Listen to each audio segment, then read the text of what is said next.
আসসালামু আলাইকুম। দূরে এবং কাছে যে যেখানে বেশি ভিডিওটা দেখছেন সবাইকে আমন্ত্রণ জানাচ্ছি শান্তাস কিচেনে ভিডিওটা দেখার জন্য।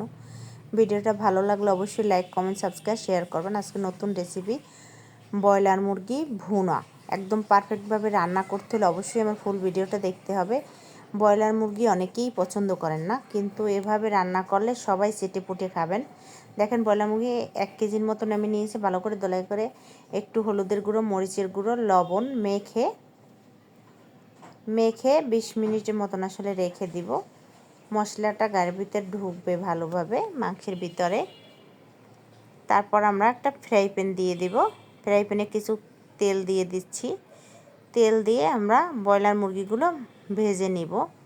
একদম মাছের মতন এক পিস করে উল্টে পাল্টে ভেজে নেব। এভাবে আপনারা যদি ব্রয়লার মুরগি রান্না করেন, আমি গ্যারান্টি দিয়ে বলতে পারি একদম দেশি মুরগির মতন ভালো লাগবে খেতে।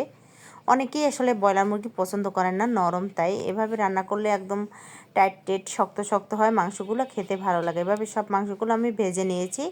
তারপর তেল দিয়ে দিয়েছি, সেখানে মেজারমেন্ট কাপের 1 কাপের মতন পেস্ট দিয়ে নিয়েছি। পেস্টটা ভালো করে ভেজে নিচ্ছি। একটু হালকা লাল লাল করার পর গরম মশলা দিয়ে দিয়েছি, আদা বাটা, রসুন বাটা, জিরে বাটা। তারপর একটু পানি দিয়ে হলুদের গুঁড়া, মরিচের গুঁড়া, জিরের গুঁড়া, ধনিয়ার গুঁড়া সকল মশলা দিয়ে আবার কষিয়ে তারপর মাংসটা দিয়ে ভালো করে কষিয়ে নেব। যত কষাবেন তত ভালো লাগবে। আমি সবসময় বলি ভিডিওতে যে যত কষাবেন ততই রান্নাটা ভালো হবে, মশলা যত কষাবেন অত ভালো লাগবে। তারপর দেখেন মাংসটাও কষানো শেষ। এখন এই পর্যায়ে আমরা জল দিয়ে নেব। জল দিয়ে আমরা 20 মিনিটের মতো রান্না করলাম। 20 মিনিট পর দেখেন ফিরে আসছি। একদম মাখা মাখা, জলটা অনেকটা টেনে গেছে, আমার মাংসটা হয়ে গেছে। এ পর্যায়ে আমি চুলাটা বন্ধ করে দিয়ে মাংসটা পরিবেশন করে নেব। একটা বাটিতে তুলে নিচ্ছি। দেখেন কত সুন্দর পারফেক্টভাবে একদম মাংস রান্না, খেতেও দারুণ টেস্টি হয়েছিল। সবাই ভালো থাকবেন, সুস্থ থাকবেন। আল্লাহ হাফেজ।